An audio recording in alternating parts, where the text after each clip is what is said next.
Hi guys, kita ko lang sa inyo how I maintain my Amaron 3GSM uh, Pro battery. Yan, sinasabi nila is always maintenance free itong battery na to, but as long as may tinatakasan or malalagyan siya ng tubig, ang tubig is nag-escape yan through heat evaporation dito sa cover. Now, ito kasi sa akin, nalagyan ko na kanina, nakalimutan ko i-video. I-share ko lang sa inyo. All you have to do is remove this bracket. Normally, mga size 11 yan, na wrench. And then, when you remove the terminal, negative, positive. And then, kapag binalik nyo siya, is positive, negative. I don't know yung purpose nun, but an old mechanic told me about that. So, sinusunod ko na lang. So, anyway, ang kailangan nyo lang na tools to pry this open is a screwdriver. Screwdriver, and may makikita kayong maliit na kung saan nyo ipapry yan. Now, when you pry it, just insert the screw and then lift, and then kamayin nyo na lang. Normally, pag wala itong bracket, mas madali. So there, papakita ko lang sa inyo yung kung gaano kataas yung water na nilagay ko. So, you'll be also needing a flashlight para makita nyo yung exact water level.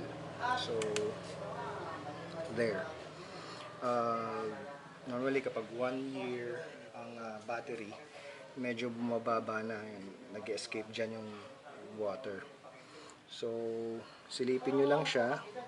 Kailangan yung water, natatouch niya lang yung edge dun sa baba no kulay green na yan. Dun lang yung level. So, what I use, or always use, is distilled water.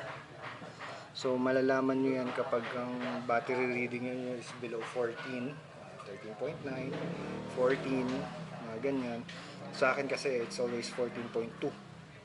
So, pag bumaba na siya sa 14, alam ko medyo nagbaba na yung distilled water sa loob ng battery. Now, the purpose nun, bakit dinadagdagan natin?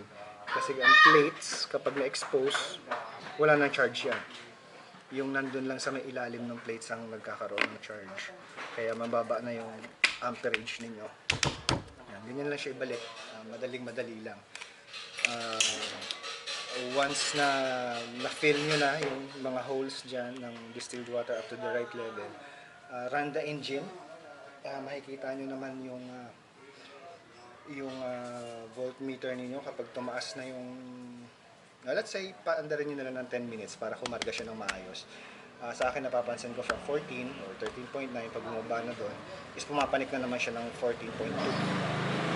So, yun. Basta ang battery, merong pwedeng i-pry open, pwede nyong itap up yan. There's no such thing as maintenance free na battery unless totally sealed siya. Like ibang batteries na hindi mo talaga siya ma-open. Yun, wala ang tubig nun kahit anong mangyari. So, just hit the like button guys kung nakatulong tayo.